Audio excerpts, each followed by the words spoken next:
परिचय।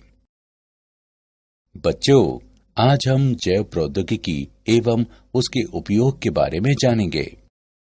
वाह सर, ये रोचक लग रहा है। हाँ, इसलिए मुझे कौन बताएगा कि जैव प्रौद्योगिकी क्या है? सर, ये विशिष्ट औद्योगिक प्रक्रियाओं में जीवाणु जैसे सूक्ष्म जीवों का उपयोग है। आपने सही बताया रितु। क्या कोई मुझे बता सकता है कि जैव प्रौद्योगिकी का उपयोग किन प्रक्रियाओं के लिए किया जाता है? सर, ऐसी अनेक प्रक्रियाएं हैं जिनके लिए जैव प्रौद्योगिकी का उपयोग किया जाता है, जैसे कि रोगों की पहचान करने के लिए जीन स्थानांतरण आदि। बहुत अच्छे प्रतीक। आओ अब विस्तार से अध्ययन करें। इस पाठ में आप जैव प्रौद्योगिकी एवं उसके उपयोग के बारे में जानेंगे। उद्देश्य। इस पाठ के अंत में आप निम्न करने में सक्षम हो जाएंगे। कृषि में जैव प्रौद्योगिकी के उपयोगों की व्याख्या करना, चिकित्सा में जैव प्रौद्योगिकी के उपयोगों की व्याख्या करना, जीन चिकित्सा की व्याख्या करना, आणविक निदान का वर्णन करना, पारजीवी जंतुओं और उनके उपयोगों की व्याख्या करना और नैतिक मुद्दों की चर्चा करना। कृषि में जैव प्रौद्योगिकी का उपयोग। विशिष्ट उपयोगों हेतु किसी उत्पाद को बनाने या रूपांतरित करने, पौधों या जंतुओं में सुधार करने के लिए जीवाणु, वायरस, कवक, यीस्ट, जंतु कोशिका, पादप कोशिका आदि जैसे सजीव जीवों का उपयोग करने वाली प्रौद्योगिकी के रूप में जैव प्रौद्योगिकी को विस्तार से परिभाषित किया जाता है। कृषि में जैव प्रौद्योगिकी एक कारगर तरीका है जिसके द्वारा उन फसलों को तैयार किया जाता है जो हमारे बदलते वातावरण में बेहतर प्रदर्शन कर सकें। इनमें से कुछ पीड़क प्रतिरोधी, शाकनाशी प्रतिरोधी, सूखा प्रतिरोधी, लवण सहनशील, ऊष्मा प्रतिरोधी फसलों का विकास शामिल है।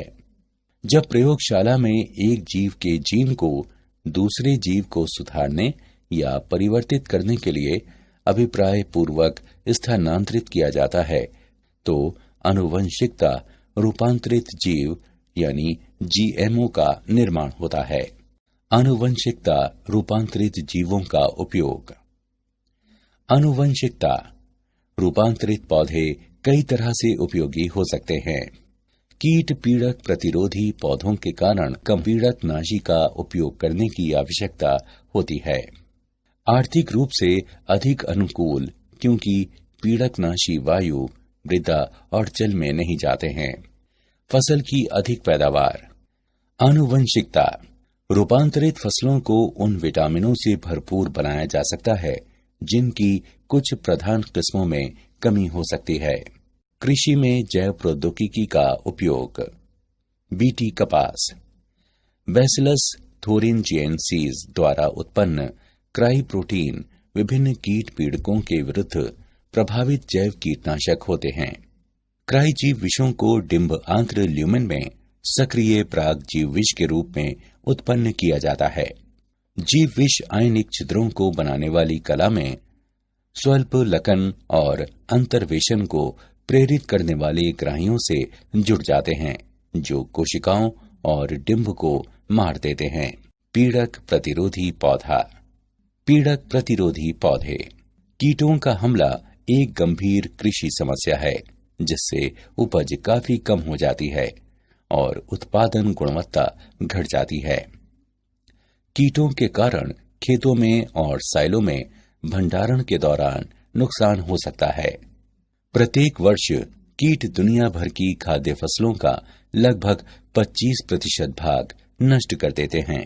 आरएनए अंतक्षेप द्वारा विशिष्ट जीन को निष्क्रिय करना इस समस्या का वांछनीय प्राकृतिक समाधान है।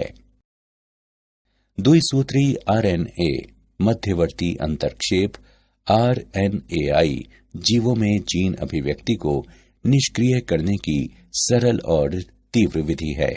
किसी जीन का निष्क्रिय होना आरएनए का छोटे छोटे आरएनए में निम्नीकरण का परिणाम है जो समजात दूत आरएनए को लक्षित करने के लिए रिबोन्यूक्लिएज को सक्रिय करते हैं।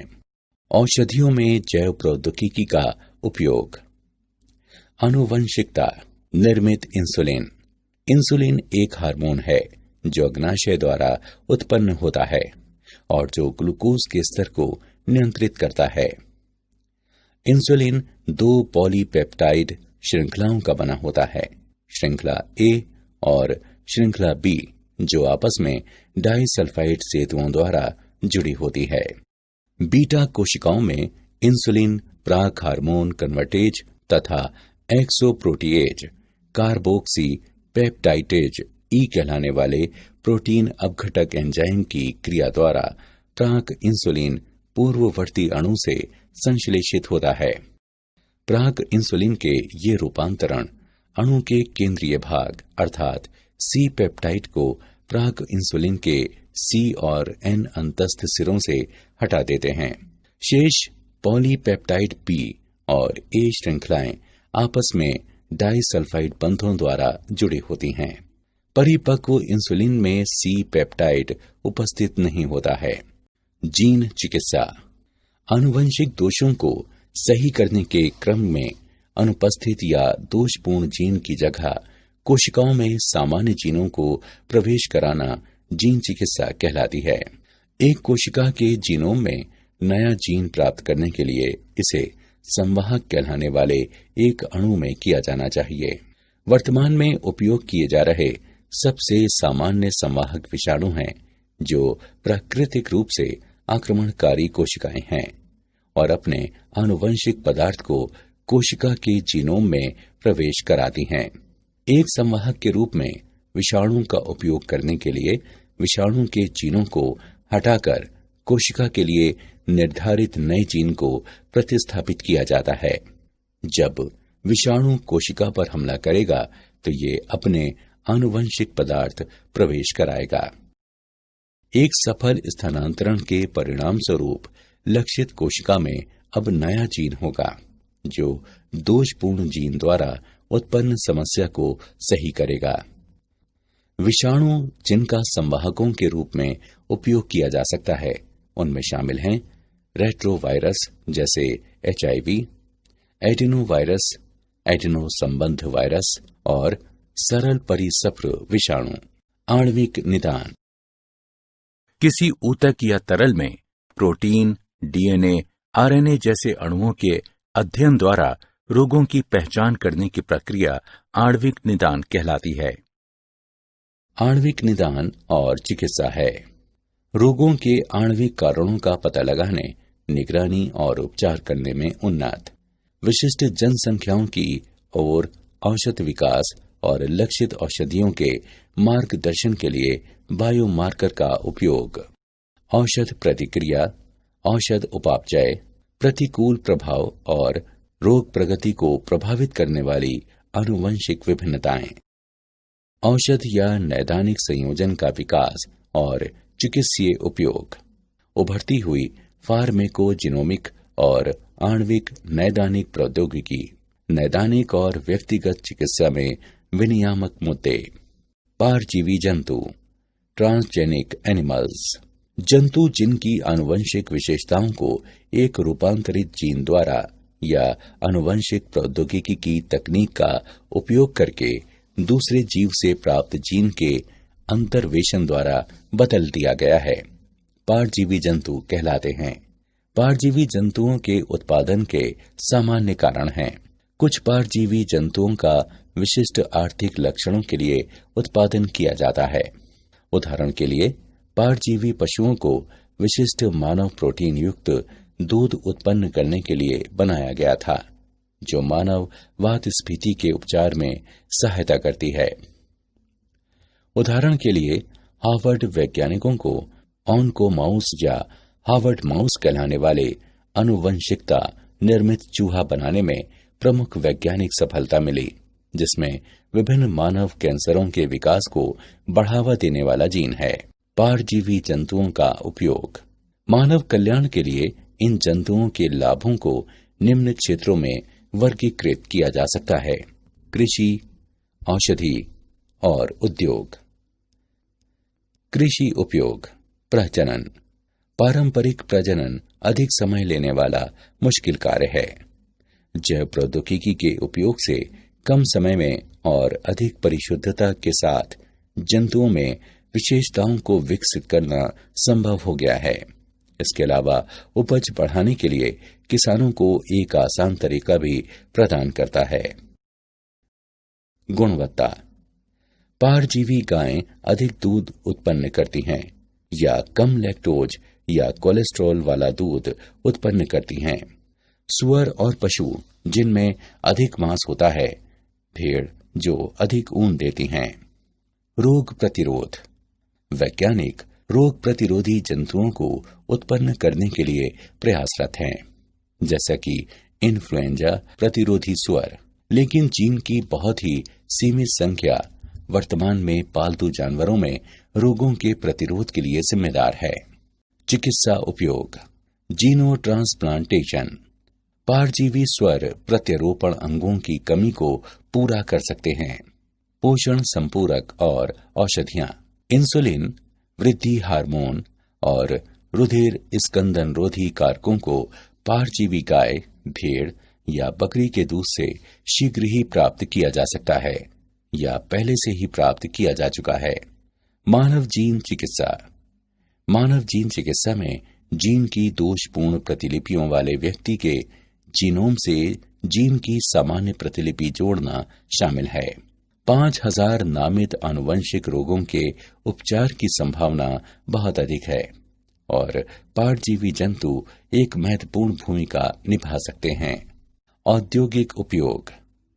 सन 2001 में कनाडा में नेक्सिया जैव प्रौद्योगिकी के 2 वैज्ञानिकों ने दूध पिलाने वाली बकरियों की कोशिकाओं में स्पाइडर जीन को आपस में जोड़ दिया। बकरियों ने अपने दूध के साथ रेशम निर्माण आरंभ कर दिया और बाल्टी में अपने शरीर से महीन रेशम के सूत्रों को स्रावित किया। दूध से पॉलीमर सूत्रों को निकालकर और उनको धागों में बुनकर वैज्ञानिक एक हल्का, कठोर, लचीला पदार्थ बना सकते हैं, जिसका उपयोग सैन्य वर्दी, चिकित्सा में सूक्ष्म सीवन और टेनिस रैकेट के तार जैसे अनुप्रयोगों में उपयोग किया जा सकता है। नैतिक मुद्दे। जीवों के आनुवंशिक रूपांतरण के तब अप्रत्याशित और अवांछनीय प्रभाव हो सकते हैं जब ऐसे जीवों को पारिस्थितिकी तंत्र में सन्निविष्ट कराया जाता है।